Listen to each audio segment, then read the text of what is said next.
Asibingelele mbukela niKZN TV sikwamukela uhlelo lethu lanamhlanje lengqikithi igama lami nguNokuthula Mabika Mthethwa mbukela uhlelo lengqikithi la sisuke sithi sukaphi lento sike sifike ke nezihloko zethu la sisuke sibheke kabanzi ukuthi zisuke iqale kuphi lezi zinto esisuke sikhuluma ngazo kwesinye isikhathi inkinga esisuke sibhekene nazo manje zisuke zasukaphi 0357898855 nokuthula@1kzntv.co.za namhlanje sikhuluma ngomusa.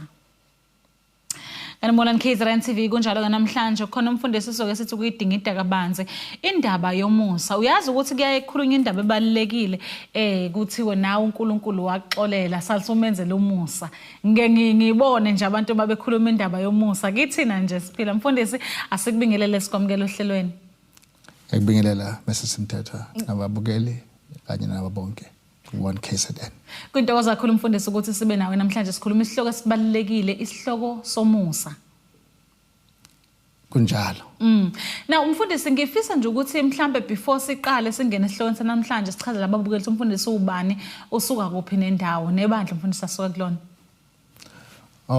Mina ke ngingumfundisi uZondi. Ngokuhlala manje ngisenquthu. Okay. Kodwa ngawuzalwa ngiqhamuka eMaritzburg. Okay. Endaweni yaseSidara noma ngizalelwe ke emaplazini aseHilton College. Yebo. Now sikhuluma indaba yomusa mfundisi ngiyazi ukuthi isikhathi esiningi masikhuluma ngomusa sisuke sesikhuluma ngeTestament elisha but ngiyafisa ukuthi ke sibuyele kancane ekuqaleni because ngifisa ukuthi sindlale kabanzi ukuthi usuka kuphi umusa waqala nini saqala nini ukubona indaba yomusa size sizofika kulomusa esikhuluma ngawo ke manje masikhuluma ngomusa mfundisi sisuke sikhuluma ngani. Uma sikhuluma ngomusa, umusa siubona uqala ngesikhathi uNkulunkulu edala umuntu wamnikeza umthetho kwakumthetho lona owakufanele bawubambe ukuze baphile kade noma baphile phakade. Sibona uma isitha sesingena ke sesiyabaphazamisa. Sikhuluma ngoAdam noEva. uAdam benoEva. Right. Ukuthi uyafika uzothi hayi lokho kade kushiwo uNkulunkulu uthi ningahle la hayi uyabona uNkulunkulu meke nahla nizoba njengaye kodwa lokho sikubona futhi kungatshela uAdam kutshela uEva uNkulunkulu wakhuluma noAdam wamnikeza umyalo ukuthi nansi ke inkululeko yakho nakho konke engakabi khona uEva usethi ke enkululeko enginikeza yona kukhona izithelo lapha khona sokuphila umuntu wokuphila nomuntu okwazi ukudla nokuba ungawudli ke lo ngomuke wadla uyofana nokufa. Sure. Sesibona ngesikhathi ke uNkulunkulu sekudaleke konke sembekile ke umuntu ensimini yaseDeni semenzela umsizi ngazi ngiyabona isitha sabona ukuthi uma ngabe singaqonda ngqo kumuntu okukhulunywe naye uzothi cha uNkulunkulu akashongo lokho yes. So useya kulo otsheliwe ukuthi yabona ke nkosikazi wami ngoba phela ngesikhathi eselalisiwe uAdam uNkulunkulu uyamenza wesifazane uthi mesevuka akatshelwa uNkulunkulu uthi lo uyithambo lethambo lami nenyama yami kuyothiwa unkosikazi. So mesethi ke nkosikazi wami njengoba usufikile nje kunomthetho esunikeziwe la. Yeah. Wokuthi yonke into lapha singakhululeka ukuyenza sihle senze konke but la kunomuthi ekuthiwa singawudli yilo. Uma ke sawudla siyokufa nokufa. Walalela wesifazane ngiyacabanga ngathi noma kuyangena lokuthi kwathiwa uzokwenza umsizi. Ukuthi uma ngabe isitha sesifika sithi hayi nizoba njengoNkulunkulu noma wayesethi hawu kanti sibekwe endaweni ephansi ayake ngisiza umyeni wami nami ngithi kumkhuphula right ukuze sikwazi nathi ukulingana naye ngoba lithi phela manje sohlakanipha angathi bebengahlakaniphile. So sibuka lapho kuma ngabe sengena indaba yokuthi uEva alanda athatha amazwi kaSathane enyoka futhi iBhayibheli lithi wadla yena kwangenzeka lutho uthe mase fika endodeni uyayitshela sengidlile indoda ithi hawu udle kanjani noma ngaveli lokho angathi kuthiwa singadli lapha wathi hayi baba uyangibona nje cishe wazi wa dry nje wathi ngibuke ki right nje ngifile nje wadlana nawe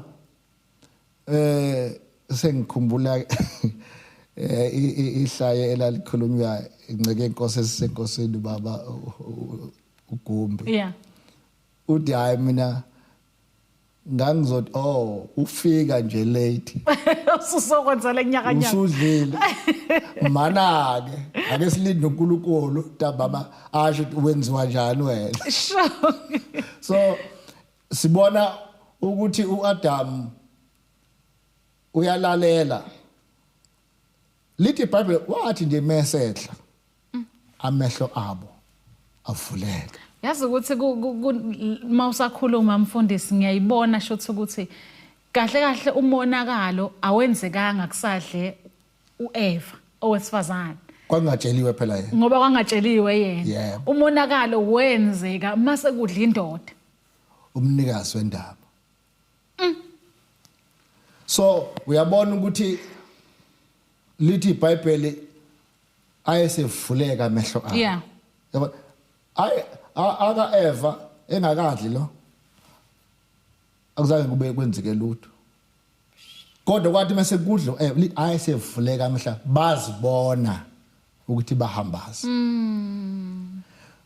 subuka lapho ke futhi uMusa uqala lapho uMusa kaNkulunkulu ukuthi nakuba sebedlile babaleka uNkulunkulu sibuka uMusa wakhe manje qale bamemeza ke Adam uphi na ngoba icebo likaNkulunkulu ngomuntu wathi asidala abantu ngomfanekiso wethu basifuze bese beyabusa ubheka manje uNkulunkulu lo muntu othe emhlabeni akabuse akasamtholi usiyamuza ukuthi hayi ngizwe izwi lakho Nkosi ngaqasha ngoba ngihambaza ila subuka khona uNkulunkulu uMusa wakhe lithi ukuhamba kwabo behambaze wayesebenzela iphuku uNkulunkulu akazange hayi ke ngizosibona siyabona lasibona khona siqala ke siyabona uMusa usiyaqala kuMusa manje uzama ukumenda noma ukuzama ukulungisa lokho sokonakele sebenzela iphuku uyabambathisa uNkulunkulu kodwa mfundisi ke nje nami sengiyayibuzela nje yini eyenza ukuthi uNkulunkulu engakhiphi inyoka le kuyiyona kahle kahle edale zonke inxushunxushu la ensimini yaseEden ngibuza ngoba ngalesikhathi uNkulunkulu esebaxosha wabakhipha wabaqalekisa bonke kanye nenyoka engicabangayo lapha sisinokuthula ukuthi uNkulunkulu ngesikhathi edala umuntu akamdalanga njengelwane umuntu wamdala unentando umuntu yokukhetha ingakho ngesikhathi edala nje uNkulunkulu uAdam uye owaqamba zonke izilwane ngoba uNkulunkulu wamdala une character noma imvelo kaNkulunkulu umuntu uyadala ingakho nombhalo ke uyasixwayisa njalo nje basiphila nje thina iZakha 18:20-21 ukuthi ukuphila nokufa kusemandleni olimi abalithandayo badla izithelo ngaye mazi uma ukhuluma njalo kunembewu uma ngabe kungeyamanga usuyitshalile umhla usuvuna uzovuna isikhwebu sakhona ngoba ngabe kuzobe kungasekhona uhlamvu uzobe sekuyo isikhwebu umfundisi ngokubuka kwakho njengomuntu nje nangomfundisi ngicela ukusebenzisa amagama manje the project yomuntu yokubekwa kwakhe ensimini yaseEden bese umuntu ekhohliswa inyoka project kaNkulunkulu yokubekwa komuntu eEden was it a failed project ngalesikhathi umuntu engasenzi lokhu uNkulunkulu amyalela ukuthi akakwenza ensimini yaseEden bese kuthi uNkulunkulu mhlawumbe plan B after the failed project wasethi angimkhiphele ngaphandle sengobona ngaphandle ukuthi ngenza kanjani ngaye mhlambe kodwa asiphendule masibuye etolo Mbukolani KZN TV sihle nami mfundisi namhlanje sikhuluma yona indaba yomusa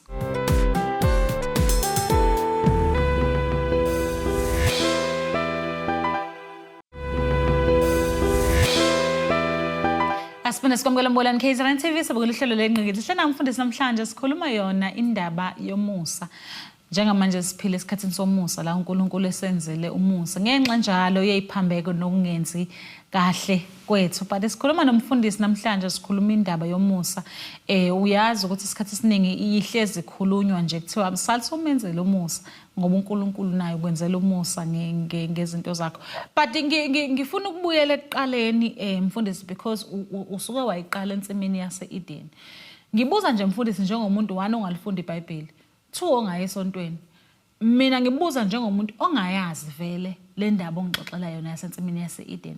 Kodwa umqondo wami usuyahamba uyagijima usothi ungifundela ivezi uthi uNkulunkulu uyazi inkambo zethu ukucabanga kwethu nakho konke.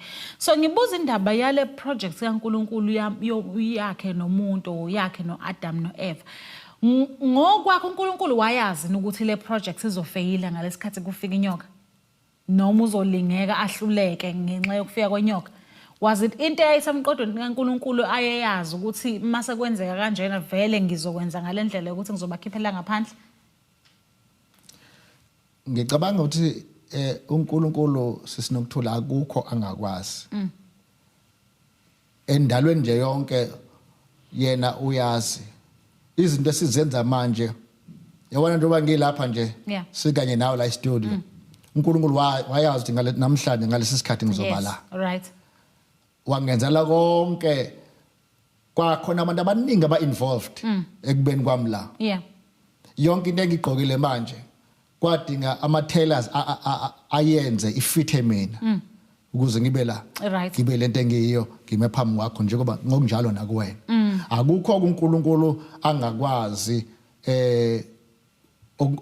nokusazokwenzeka uyakwazi ukuthi kwakuvele kuzokwenzeka. So iproject uNkulunkulu ayenzile wayeyibonile wayihlela ukuthi ngizoyenza kanje bese eyahluleka umuntu ngibe neoption B. Right. Ukuthi ngoba uyahluleka ngoba njalo ngifuna ukuthi uma eyenza into ibe out of his or her will ngoba umuntu unikezwe intando ukuthi akayenze lento engenziwa kwabe irobot. Ayicabangele yena ngomqondo wakhe. Ayicabangele yena ngomqondo wakhe. So ke uNkulunkulu wabona ukuthi iproject yasensimini izoba khona but izokonakala wayesehlela ke kunomhlabelelo kwahlalwa phansi. Yes. Kwahlelo. So ke wakwazi uNkulunkulu wayesehlela. Uyambona futhi ukuthi uNkulunkulu ngesikhathi sabonile manje uyizwa amazwi lapha kuGenesis 3 uthi yena ngizokwenza ubutha. Sure, phakathi kwakho nenyoka. Phakathi kwakho wena nyoka nowesifazana. Sure. Uthi uyochoboza ikhanda wena uyolimaza isithende. Sekuvela manje na ukuthi uNkulunkulu uthi uhlelo olenzileyo lokonisa abantu bami ngizolibuyisa njengoba ulinge wangena ngowesifazana ngifuna futhi ukulungisa ngowesifazana. Yeah. Njengoba nje inzalo yesifazana iyochoboza ikhanda.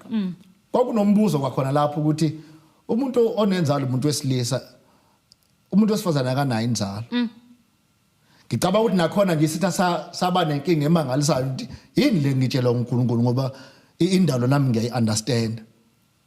Ingakho noma ngabe sekulethwa isiprofeti kuyizayo ukuthi intombi iyozala indodana iqhamu uthi Emmanuel. What Satan wathi angazi ukuthi into iyokwenzeka kanjani ngeleyo. Ngoba uNkulunkulu wathi mase kukhulumile uSatan elinga wathi hayi ngoba mina bengikhulumile ekuqaleni wakhuluma nawe ngizophinde ngikhulume futhi. Ngithanda indlela ophendula ngayo lapha namfundisi mawuthi uNkulunkulu usinikeze ifree will. Okuthi akukho la umuntu azomenza irobot khona noma la azomxolele azomlawula khona ukuthi yenza ngalendlela. Umuntu ngomqondo kwakhe kwanele ukuthi ayicabangele ukuthi uzongena kanjani la futhi uzophuma kanjani. Kuyiqiniso sisinokuthula ngathi yabona ukuthi thina njengoba athi uNkulunkulu usidale wathi asenze umuntu ngomfanekiso wethu sanje ngaye yeah. So uyasethemba uNkulunkulu vele ukuthi siyakwazi ukwenza ingakho nje na akazange amlekelele uAdam meqamba izilwane into ayishilo nje methi inkomo le kwabanjalo akazange kushintshe yonke into isilwane saqana noAdam ngoba uvela ucreative njengoNkulunkulu ocreate izulu nomhlaba. So impilo yethu thina sifana naye uNkulunkulu sinjengaye ingakho thina sikwazi ukulawula nezilwane sikwazi imvelo nje siyayilawula yonke ngoba vele sifana naye kodwa nefuthi sasinikezwe nguye igunyala lapho ukuthi emhlabeni masubuse sunqobe so ke yona into enikezwe umuntu leyo.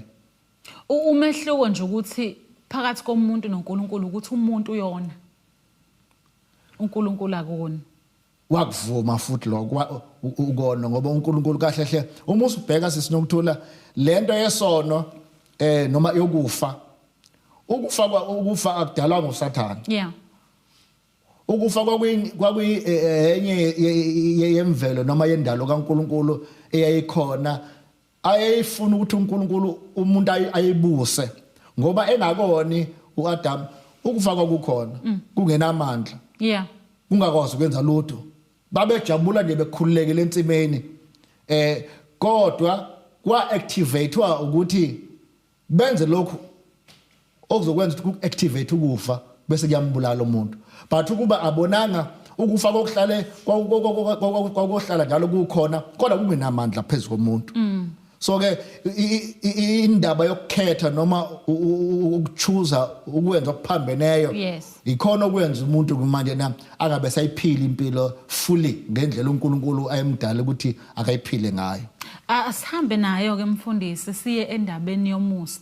uNkulunkulu ke siyambona enza umusa ensimini yaseEden noma sebonile kodwa uyakha amacembe abambathisi yize esebakhiphela ngaphandle kwensimi.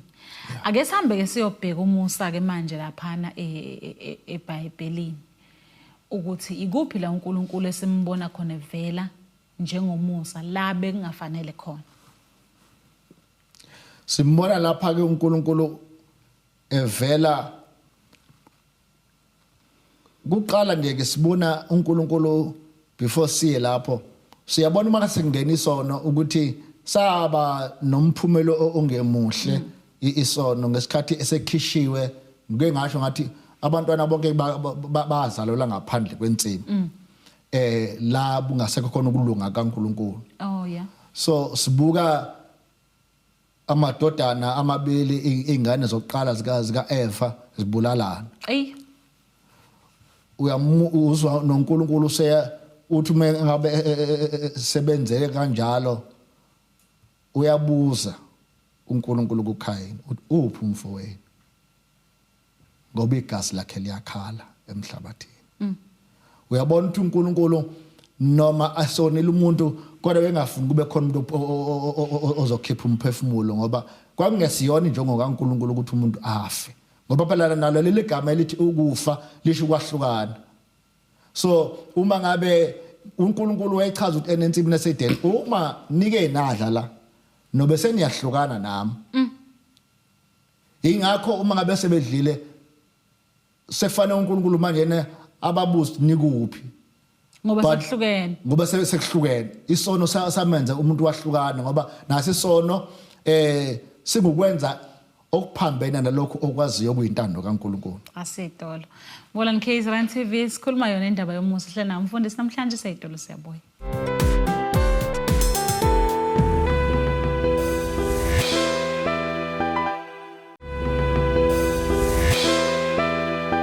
Asiphinda sikwamukela Molani KZN TV hle nami mfundisi uZondi namhlanje sikhuluma yona indaba yomusa. Suke sikhuluma ngani masikhuluma ngomusa? But sithe ake siyilande ekuqaleni sibuke nje umusa eBhayibhelini ukuthi uyinto kanjani ukuze sizokwazi ukubuka nangalesikhathi samanje. Mfundisi before siyayitolo siphazamisekile mfundisi kade usachaza indaba ukuthi uNkulunkulu wabuya wazombuza ukuthi umfowenu ukuphi igazi lakhe liyakhala emhlabathini. Yebo sisinokuthula usho njalo uNkulunkulu mangabe sebulela uKhayini. Kukhona amazwi awashoyo lapha. Uthi awazini ukuthi uma wenza kahle uyamukeleka na ubese ethi isono sisemnyango ukunxanela kwaso kukuwe kodwa nomele ukusibusa ngamanye amazwi uNkulunkulu usho the very same thing ayisho ensimini yaseEden isithelo lesi ninamandla okusibusa the power of your will ngama intando yokukhetha wenu entweni zonke ezinhle nginikeze ukuthi kunomuthi wokuphila beningakhetha ukudla ukuphila umuthi wokuphila kodwa la ningakhethi ukudla isithelo esiphakathi nensimu ngoba sona esokufa singesokufa so uyabona ukuthi uNkulunkulu uvela lapha kuKhayini benoAbela evela manje yena ukuthi lento oyenzile ayilunganga umfowenu ufanele athole lento ukuthi amelwe ngifanele ngenze judgment ngalento kodwa useyisholo yena futhi manje uKhayini ngokubona kwenzele kahle ukuthi okusho ongifumanayo ke manje emhlabeni uyongibulala ngoba naye kusho ubulele useyabona manje into engiyenzile kusho nami izongehlekela ngamazwi ivela lento yokuthi uma umuntu enze into noma yinhle noma yimbi kumele akulindele ukuthi imisebenzi ngako uyayamukela ingakho lithi iBhayibheli okwenza lokho othanda abantu bakwenze kuwe so ke umusa kaNkulunkulu siyabona uyaqhubeka njalo usenobuhlungu bokuthi uKhayini sebulala umfowabo akufanele ngabe kwenzeke kanjalo ufuna indlela uNkulunkulu uzuthi negazi lakhe liyakhala so ngiyabuka ukuthi umusa kaNkulunkulu uvelile kusukela nje ensimini yaseEden uvela ngesikhathi sebonile waqala uNkulunkulu wabenzela iphuku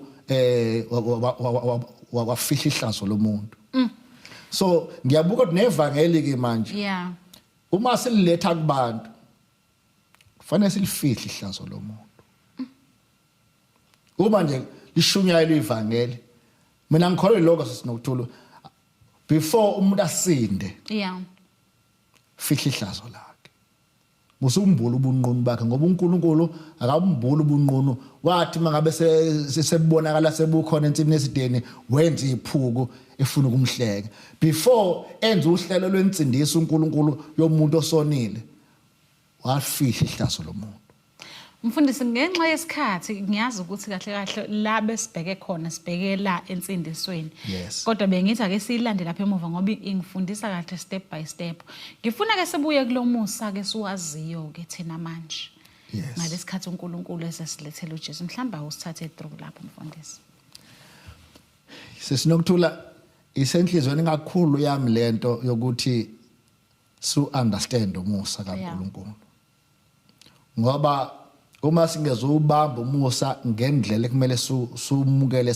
understand ngayo siyabona manje siningi singabazalwane eparty kuningi okubonayo futhi kuloko ekhanda kukhonza sekumzalwane kodwa semzalwane kodwa manje sibuka ukuthi enefanele uNkulunkulu asilekelele understand umusa kaNkulunkulu singabuyela futhi kuloko ukuze singene emseni ukuthi uyabona ngokona kaAdam noEva ukona nje kaAdam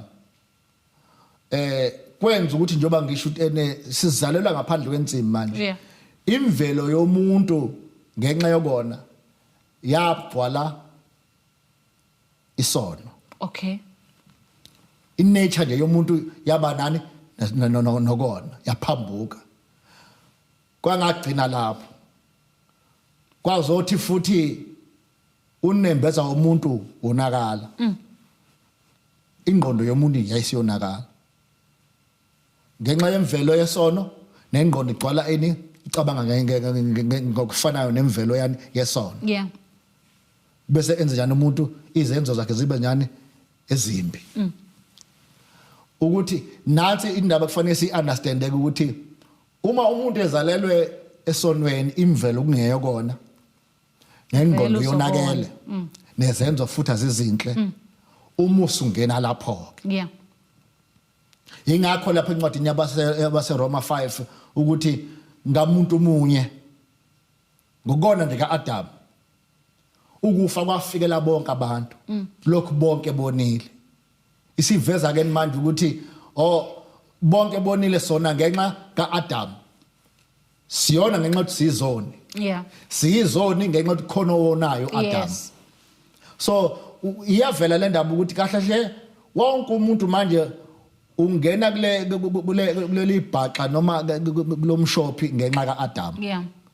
kahle hle uma ngabe nawe ubungabuzwa before uzalo ukuthi ubuthanda ukuphila ngasiphi kuyiphi ingxenye yela ababonayo noma yela abalungileyo akekho umuntu engicabanga beyofisa ukukhulu ukuthi ene hayi ufuna ukuphila nalabo nabadubulanayo wonke umuntu bethi ngifuna ukuphila impilo nami enokuthula enenjabulo enobukhona bukaNkulunkulu Yes. ngiphile original plan kaNkulunkulu anayo ngami uNkulunkulu akekho umuntu ngisho umzali ezala namhlanje ethola abantwana angicabanga ukhona umzali ofisa ukuba nabantwana athi lona ke lo ngifuna lo antshontshe lo ngifuna ngasiphathi kabi lona ngifuna bomthakathi wonke umuntu ufuna ukuba angathi angathola abantwana abahle. Mfundisi mina bengithi ke mhlawumbe uzothi umuntu mayezalwa ukuthi mhlawumbe akake khethe ukuthi ufuna ukona noma ungone bengithi mhlawumbe uzothi imvelo yethu izokhetha ukona ngenxa yokuthi lona wadalwa kuqala kuthina wasithelela ngokona mhlawumbe. Yebo no ngisho bese ngisho cishe ukuthi sesengisho okungale manje kokwazi vele imvelo yomuntu ibingeke vele ikwazi ukukhetha okuhle ngoba inemvelo velo nje ngokwemvelo nje akukho okuhle kithi. Yeah. So ke ngithi ukuthi kuba umuntu ube in understanding ubeyokhetha okuhle. Yeah. So ke ingakho ngiyacishe uDetha noma usho njalo nje mase eveza uthi ngibekile phakathi kwenu ukuphila nokufa sibuso sinesiqalekiso uyabatshela manje khethani ukuphila uze niphile wena nenzalo yakho ngamazi ngoba vele ngizama ukubuyela kuloko kushoyo ukuthi ene vele imvelo yomuntu ayikwazi ukukhetha okuhle njalo nje inokona ngifuna sibuyele kulomusa ukuthi umusa ke uvela lapho ke ngoba leli gama elithi umusa lisho into ongayifanele ongeke ukwazi ukuyikhokhela noma ukwazi ukuqualify noma uyilunga tene manje senginjena ke noma sengenza ukuthi sengawuthola umusa is an unmerited favor from God into esingayifanele kusho ukuthi uma ngabe singayifanele akekho ke ongaqualify emseni kahle kuumusa ukuthi ezintweni ezimbili ungakwazi ukukhetha ukwenza kahle. Yeah. Asiyidolo mbonani KZN TV hlena umfundisi namhlanje sikhuluma wona indaba yomusa uthi umfundisi vele imvelo yethu noma ungakubeka kube kubili vele imvelo yethu izofuna ukuya ngasesonweni ngenxa yokuthi vele umuntu unayo le element yesono. Umfundisi ngabe ngiyayilahla noma ngiyisa kuma generational curses imvelo yomuntu leyo kona ukuthi mhlawumbe ihambe izingene kulento yama generational curses ukuthi njengoba kanjalo Adam enza kuzokwehlela kithi nakithi mhlawumbe sisesizukulwana ngazi but aseyitolo seyiphendula masibuye bolani KZN TV seyitolo siyabuya.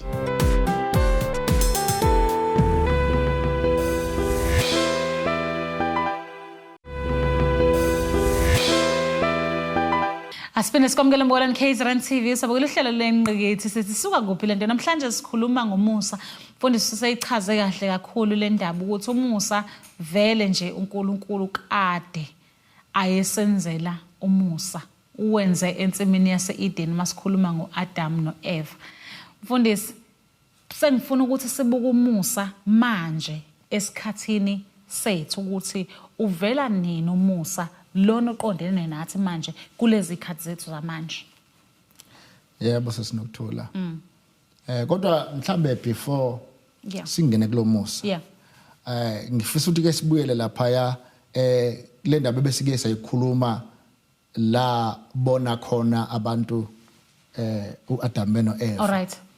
Ukuthi sivezile ngathi uNkulunkulu ubenzele iziphuku wathi kwavela indaba ukuthi ene bambatha amahlamvu kahle hle leya amahlamvu ibona abazenzela yona kwathi mase bebonile base bethatha amahlamvu bezimboza nawo. Yes. Leyo nto yayiveza ke vele imizamo yomuntu ukuthi umuntu uma wezama ukuthi ene angafihla manje ubuze bakhe kodwa uNkulunkulu ngoba wayenikeze umyalo ukuthi umeke nadla niyofa nokufa useyavela manje uNkulunkulu usethatha isilwane uyasibulala sizo replace manje ukufa kwabo kwafa isilwane bambathiswa kwasuswa ihlazo laba ke lisabonakala ngiyayikholwa futhi leyo ukuthi yayivele isiprofeta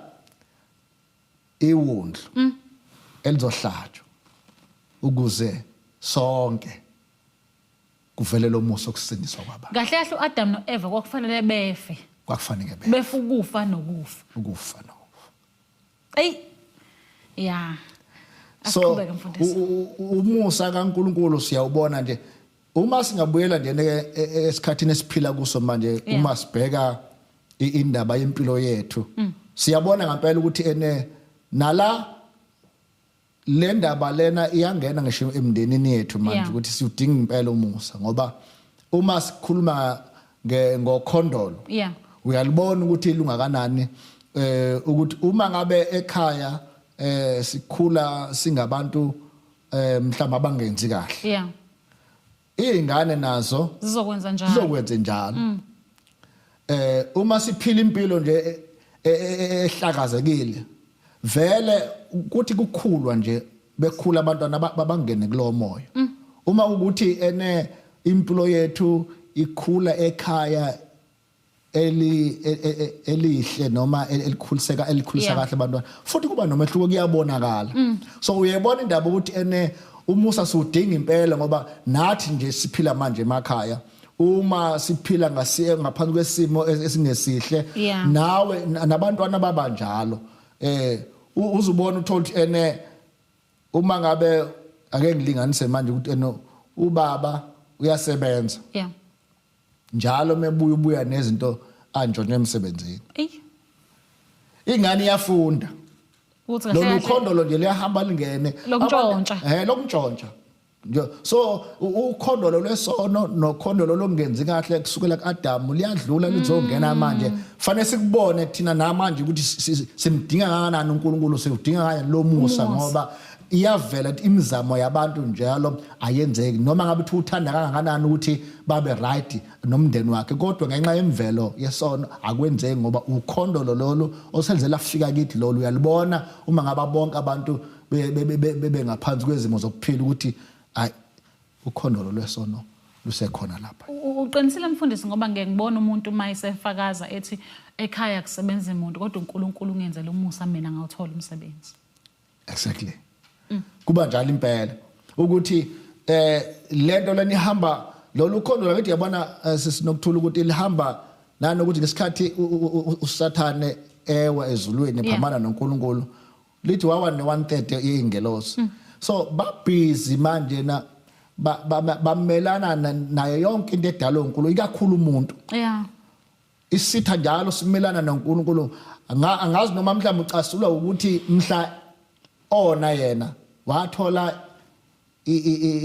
i-judgment permanent kodwa kwathi mhla kona umuntu kwangaba kanjani uNkulunkulu wehla wafuna indlela yokuthi umuntu ubuyiselwe kanjani endaweni efaneleyo so ke isitha asiphumule uyabona kuba yonke into ekhona manje enokhondolo inomoya wayo ingakho siudinga umusa ngoba yonke into inomoya khona umuntu oweba engasathandi lonke nje uhlobo lesono ongalicabanga ukuthi umuntu uyakwenza akulungile ukwenza engasafuni ngoba unomoya ingakho sidinga manje asenze umusa sikhululwe ngoba siyawudinga umusa kaNkulunkulu ukuthi sikhululwe ngoba sibuyelele ngathi imvelo yomuntu inokona siyaveza futhi namanje ukuthi ibasobala nasemakhaya nje le nanoma uthi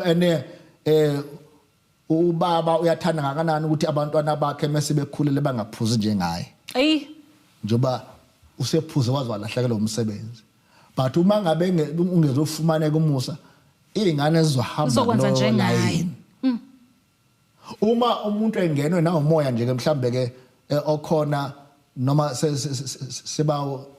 seba modify kodwa ngasakanti kuhle ukuthi umuntu enze noma kanjani nje ngempilo yakhe noma ngabe kuthiwa ene ungowesifazane noma ungowesilisa kodwa uma uyiphila nje impilo ihlakazekile noma ngabe uthanda kangakanani abantwana bakho baphila impilo eqoqekile akwenzeki balandela ukhondolo lakho lokho yikho bayikho. So ngibuyela lapha ke kutheni lo Musa engifisa uNkulunkulu asenze lona manje usu understand ukuthi lapha njengoba sehlulekile siyehluleka wabona uNkulunkulu njengoba ene inyoka iyochoboza ikhanda abini iyolimaza isithende lo achoboza ikhanda siyabona manje ukuthi ene uMusa kaNkulunkulu waqala lapha ethi kukhonozayo ozonikhulula ebugqileni besono kukhonozayo ozoba isixazululo salempilo manje yokuhamba na kokwenu niqhelile kimi ngoba isono sivela njengobugqila sivela ukuthi uJesu ke lapho kwasono umuntu umenza isono uyisigqila sesono so ngamanye amazwi isono njengoba sivela kanjalo kufanele understandeni futhi samukeleni ukuthi into eyisono akumele umuntu ayivikele kunalokho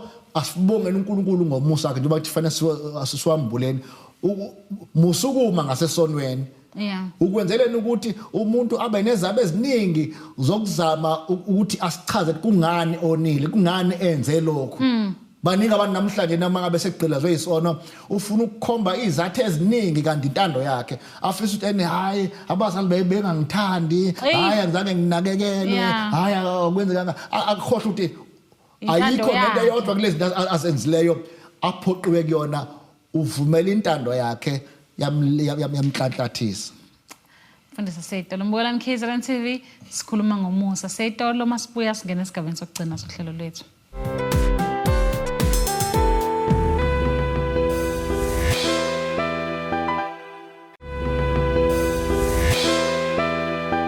Asipena sikwamukela Mbukela KZN TV sabukela ihlelo lengqithi njengamanje singena esigabeni sokugcina sohlelo lethu kufanele sidedele umfundisi ahambe aye enkonzweni njengoba kuyisonto kanti kodwa before ahamba umfundisi ake sizweni ukuthi sigoqa kanjani le ndaba yasona umfundisi ngiyithandile indlela oyishoyo uthi uNkulunkulu ufuna ukuthi yonke into yenzeke njengokwentando yakho umuntu okuwukuthi yonke into embongena kuyo intando yakho ukukhetha kwakho vele nami enhlizweni yami ngiyazi ukuthi ikhona into ebingitshela ukuthi angikhethe okuhle kodwa ngakhetha ukwenza ngalendlela asigoqa mfundisi.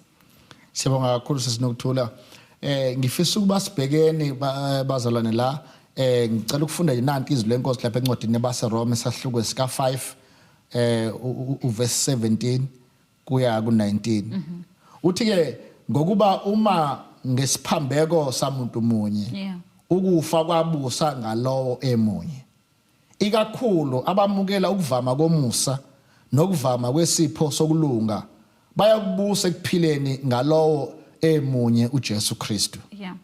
18 ngalokho ke njengokuba ngesiphambeko sinye kwabakhona ukulahlwa kubantu bonke kanjalo ngesenzo sinye sokulunga kwabakhona ukulungisiswa kukho ukuphila kubantu bonke.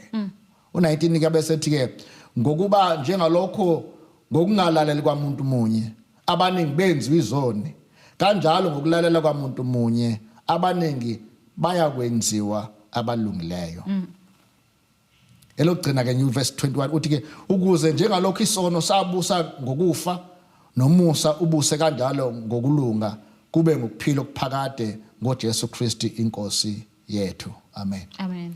Sibheka la manje na sisinokuthula ukuthi liyasivezela izwi kaNkulunkulu lapho ukuthi into esiyinoma esiyiyona manje kungenxa kaAdam wokuqala ukuthi kona yena ukufa kwafikela bonke abantu kona yena sonke senziwe izoni kona yena sonke salahlwa ngama akekho umuntu ophuma discharge esizweni zonke ezilimini zonke wonke umuntu ungaphansi kwalento esishoyo ukuthi wonke umuntu uyisoni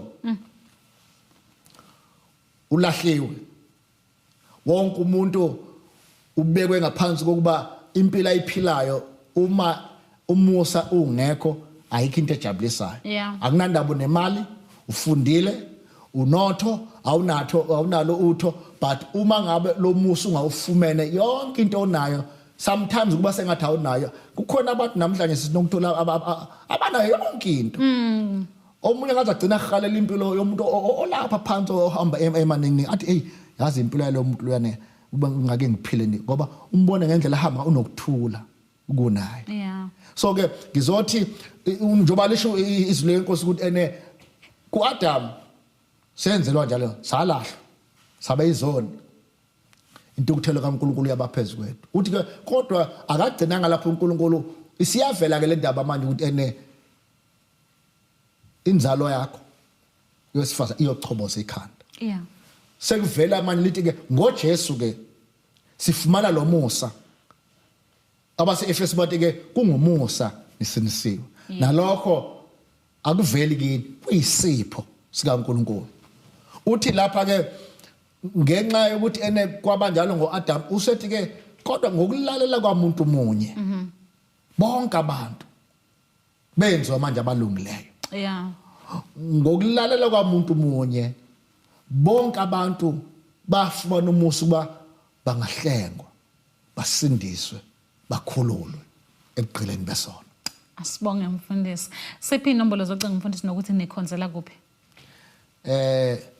sisehlathi dam endaweni yasenquthu okay semgaqweni nje ke phakathi kwe Spring Lake isikole kanye nesitolo khuluma kupheli phakathi kwabo nje bobabili okay isiku Total Freedom Ministries ibandla esikulona inamba yami ke abafisa ukuthi baxhumana nami 078 693 6621 cela siphendele mfundisi 078 693 6621 asibonge mfundisi ngesikhathi sakho nokuthi usivakashele endlini zomsakazo ngijabule kakhulu nami kuba ngibe kanye nani uNkulunkulu ke abe nani ngiyabonga kakhulu asibonge Mbukalani KZN TV asibonga kuwena sibonga kakhulu Khulani KZN TV yenza inhlelo zethu zibe impumelelo besikhuluma indaba yesono namhlanje ngiyaxolisa yomusa namhlanje ingenxa ukuthi sigxile kakhulu endabeni yesono uNkulunkulu umfundisi sefundisa kabanzi ukuthi naso isono vele sangena ngakho kona kodwa umusa kaNkulunkulu usibekele